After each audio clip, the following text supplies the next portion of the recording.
ایک جوان کہتے ہیں بڑا گنہگار تھا، ایران کا رہنے والا ہوتا ہے جوان دوستیوں کے چکر میں، تو ایسا ہی جوان تھا، دوستوں میں، پرائیویسیز میں اور ان چیزوں میں پڑا۔ جب والدین نے زیادہ پوچھنا شروع کیا تو اس کو پتا تھا اب گھر میں تو یہ میں کام نہیں کر سکتا، نشے کا عادی ہو چکا تھا، تو اس نے ماں باپ کو چھوڑا۔ کہتا ہے میں اتنا بد اخلاق تھا، جب غصہ آتا تھا تو کبھی کبھی ماں کو بھی مارتا تھا، باپ کو بھی۔ جب نفس کی حکمرانی ہو جائے نا بندے پر تو ظالم بھی بن جاتا ہے۔ کہتا الگ میں نے فلیٹ لیا، ایک گاڑی تھی، میں اس سے مسافر اور پیسنجرز اٹھاتا تھا ایران میں، جو دن میں کمائی ہوتی تھی، رات کو نشہ، گناہ، فحاشی۔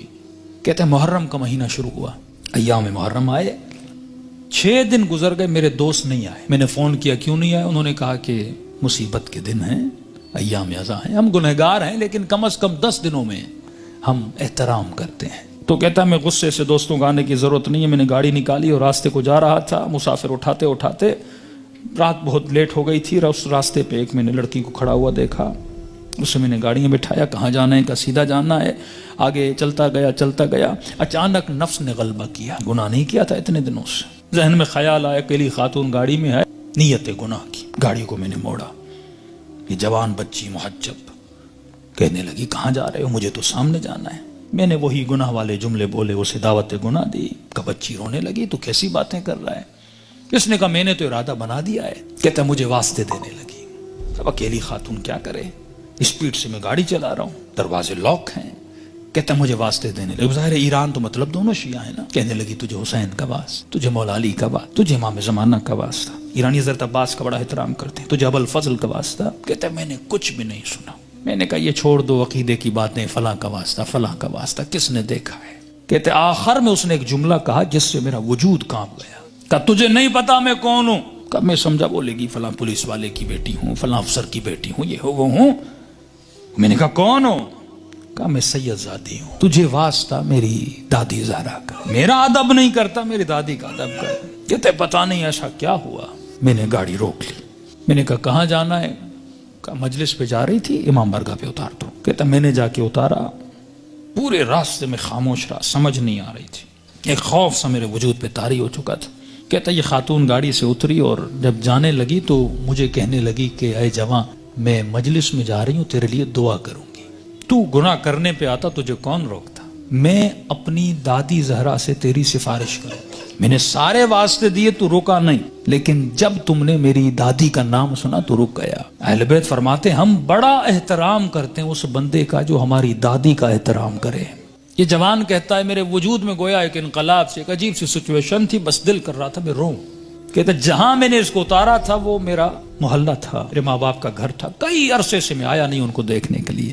میں نے کہا اس بہانے سے جاؤں، ماں باپ سے مل کے آؤں۔ کہتا اب جیسے میں نے کچھائی کی تو اچانک ذہن میں خیال آیا، اب پاورفل ہوا، میرا روح پاورفل ہوا، نفس کمزور ہو گیا، میں نے نفس کو مارا، اس کے گلے کو گھونٹا اور میں نے اپنے روح کی آواز کو سنا تھا۔ اب اچانک میرا روح پاورفل ہوا، میں گھر کی طرف گیا، گھر کا دروازہ کھولا، اندر گیا، گھر میں کوئی نہیں تھا۔ کہتا میں نے ٹی وی کھولا، اتفاق سے ٹی وی پر ایک ایرانی ذاکر کربلا کے مسائل پڑھ رہا تھا۔ کہتا میں سن بھی رہا تھا، رو بھی رہا تھا، اور اچانک جب میں نے چینل بدلا تو جنت البقیع دکھایا جا رہا تھا، سیدہ کی ٹوٹی ہوئی قبر دکھائی جا رہی تھی، اور ذاکر بتا رہا تھا کہ نبی کی بیٹی اتنی مظلوم ہے کہ اس کی قبر کا کوئی نشان بھی نہیں ہے، ہمارے گھروں پر بھی چھتوں کا سایہ ہے لیکن نبی کی اولاد کی قبروں پر کوئی سایہ نہیں ہے۔ اس نے سارے مسائل پڑھنا شروع کیے، اتنے درد بھرے مسائل، کہتا میرا دل پھٹنے لگا جب میں نے سنا اتنی بہترامی نبی کی بیٹی کی۔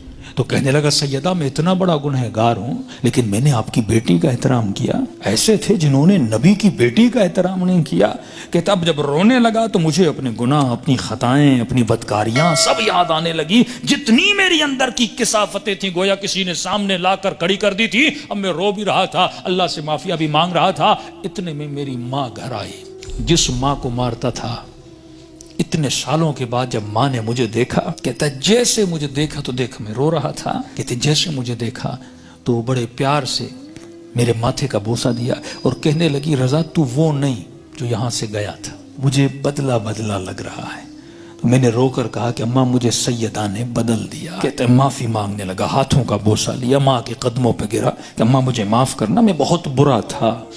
جب میں زیادہ رونے لگا تو ماں نے کہا بیٹا یہاں نہیں رو، امام بارگاہ میں مجلس ہو رہی ہے، معصوم کا فرمان ہے کوئی بھی دنیا کی مصیبت آئے نا ایسے نہ رویا کرو، بیوی چھوڑ کے جاتی ہے، بچے بدتمیزی کرتے ہیں، رزق میں پریشانیاں آتی ہیں، بندے کا دل کرتا ہے روم، کہتے ایسے اپنے آنسوؤں کو ضائع نہ کیا کرو، ذکر حسین کو یاد کیا کرو، مصیبت اہل بیت کو یاد کیا کرو، ان آنسوؤں کی قیمت بڑی ہے، ان کو ایسے ضائع نہ کیا کرو، غم حسین میں، مناجات خدا میں، توبہ میں بہایا کرو۔ تو ماں نے کہا حسین کی مجلس میں جاؤ، کہتا ہے اتنے سالوں کے بعد جب محلے میں گیا تو محلے داروں نے دیکھا ارے وہ جوان جو اتنا گمراہ تھا آج ذکر حسین میں رو رہا ہے، اس کی زندگی میں انقلاب بپا ہو گیا۔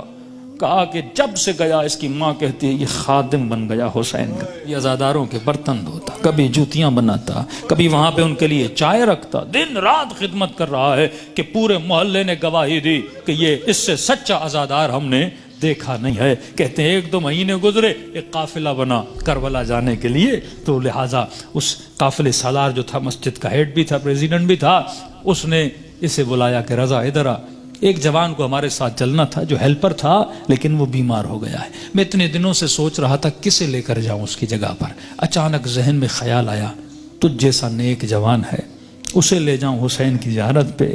کہتا جیسے میں نے سنا میں رونے لگا، میں نے کہا مولا حسین کچھ دن نہیں ہوئے آپ کے قافلے میں آیا ہوں، اتنی جلدی آپ نے مجھے اپنی زیارت پہ بلا لیا۔ کہا مولا حسین کی زیارت کی، توبہ کی، واپس آیا، پھر ایک قافلہ حج کے لیے نکلا۔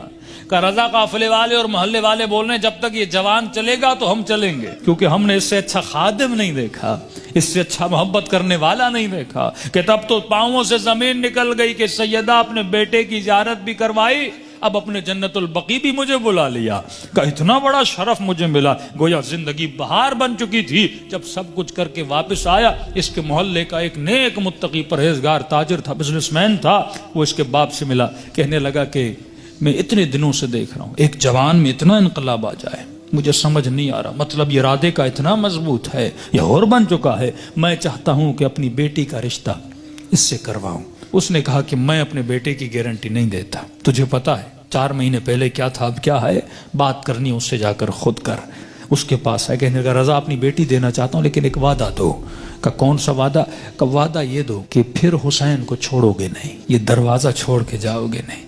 کہنے قبلہ میں اپنی ہر نماز میں دعا کرتا ہوں اے خدا وہ دن میری زندگی کا آخری دن ہو جب میں حسین کے ہاتھ کو چھوڑ کے چلا جاؤں۔ کہتے کل رشتہ لے کر آ جانا۔ کہتے یہ جوان اپنے ماں باپ کے ساتھ رشتہ لے کر گیا۔